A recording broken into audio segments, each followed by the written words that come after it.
America से एक और बड़ी अपडेट सामने आई है, जहां व्हाइट हाउस कॉरेस्पॉन्डेंस डिनर्स में फायरिंग करने वाले आरोपी पर अब आधिकारिक तौर पर राष्ट्रपति की हत्या की कोशिश का गंभीर आरोप लगा दिया गया है।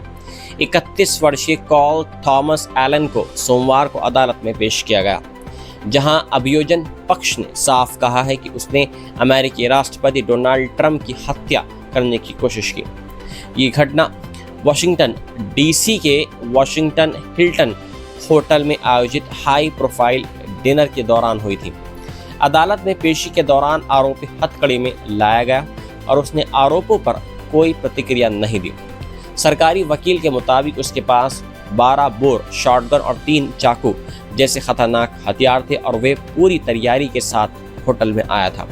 जज ने उसे फिलहाल हिरासत में रखने का आदेश दिया है और अगर वह दोषी साबित होता है तो उसे उम्र कैद तक की सजा हो सकती है। आरोपी पर अवैध रूप से हथियार ले जाने और हिंसक अपराध के दौरान फायरिंग करने जैसे अतिरिक्त आरोप भी लगाए गए हैं। जांच में ये भी सामने आया है कि उसने अपने परिवार को ईमेल भेजकर खुद को फ्रेंडली फेडरल असैसिन बताया था और ट्रंप प्रशासन के वरिष्ठ अधिकारियों को निशाना बनाने की बात लिखी थी। रिपोर्ट्स के मुताबिक वह 6 अप्रैल को होटल में रुका था और कैलिफोर्निया से ट्रेन के जरिए वाशिंगटन पहुंचा था। घटना के दौरान उसने सुरक्षा जांच मशीन को पार करते हुए अंदर घुसने की कोशिश की, तभी सीक्रेट सर्विस ने उसे रोक लिया और जवाबी कार्रवाई में एक अधिकारी की भी घायल हो गया। हालांकि उसने बुलेट प्रूफ जैकेट पहन रखी थी, जिससे उसकी जान बच गई। इस घटना के बाद अमेरिका में राजनीतिक हिंसा को लेकर चिंता और ज़्यादा बढ़ गई है, क्योंकि हाल के वर्षों में इस तरह की घटनाएं लगातार सामने आ रही हैं। अधिकारियों का कहना है कि ये मामला सिर्फ एक व्यक्ति तक सीमित नहीं है या उसके पीछे कोई बड़ा नेटवर्क हो सकता है।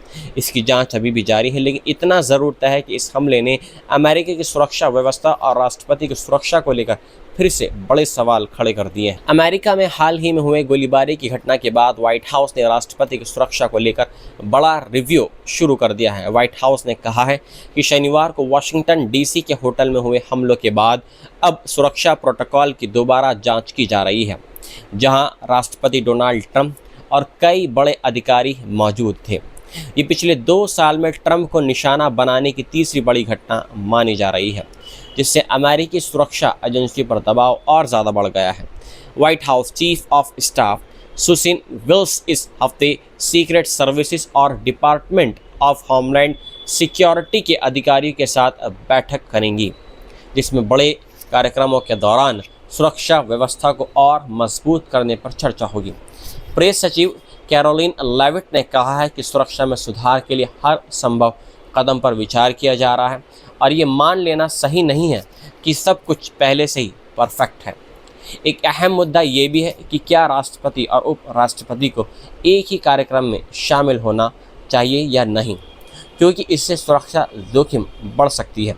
जानकारी के मुताबिक हाल ही के कार्यक्रम में उपराष्ट्रपति जेडी वेंस भी मौजूद थे, लेकिन डिजाइनेटेड सर्वाइवर की ज़रूरत नहीं समझी गई। इस बीच अधिकारियों का मानना है कि हमले का निशाना ट्रंप और उनके प्रशासन के बड़े नेता हो सकते थे।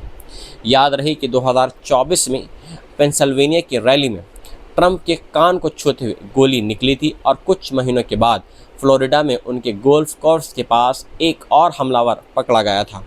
इन घटनाओं के बाद से ट्रंप की सुरक्षा पहले ही काफ़ी सख्त कर दी गई थी, यहाँ तक कि उनके आउटडोर भाषणों में बुलेट प्रूफ ग्लास का इस्तेमाल किया जाता है। अब नई घटना के बाद फिर से सुरक्षा रणनीति पर बड़ा सवाल खड़ा हो चुका है।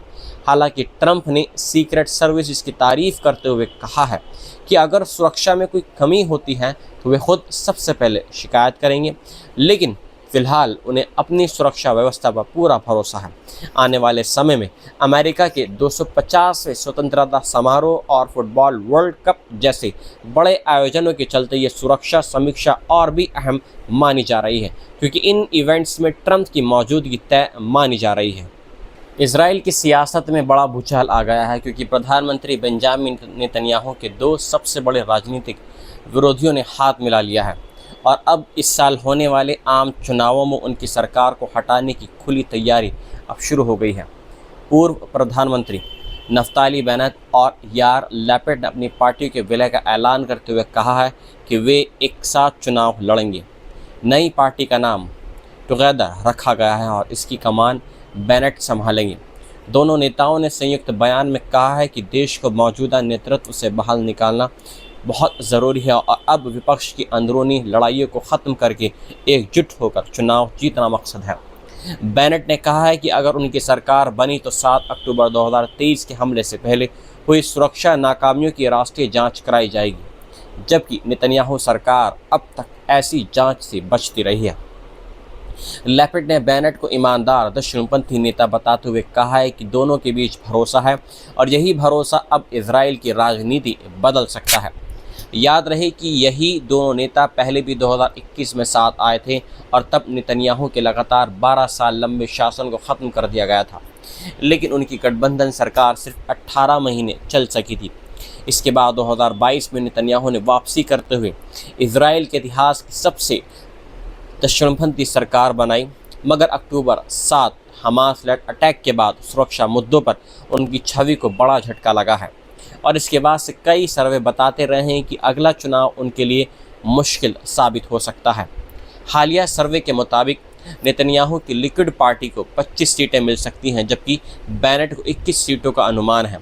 वहीं लैपिड की पार्टी काफ़ी पीछे बताई जा रही है और अब बेनेट और लैपिड की ये नई साझेदारी इजराइल की राजनीति में बड़ा मोड़ मानी जा रही है, क्योंकि पहली बार विपक्ष सिर्फ विरोध नहीं बल्कि सत्ता छीनने की ठोस रणनीति के साथ मैदान में उतरता दिखाई दे रहा है।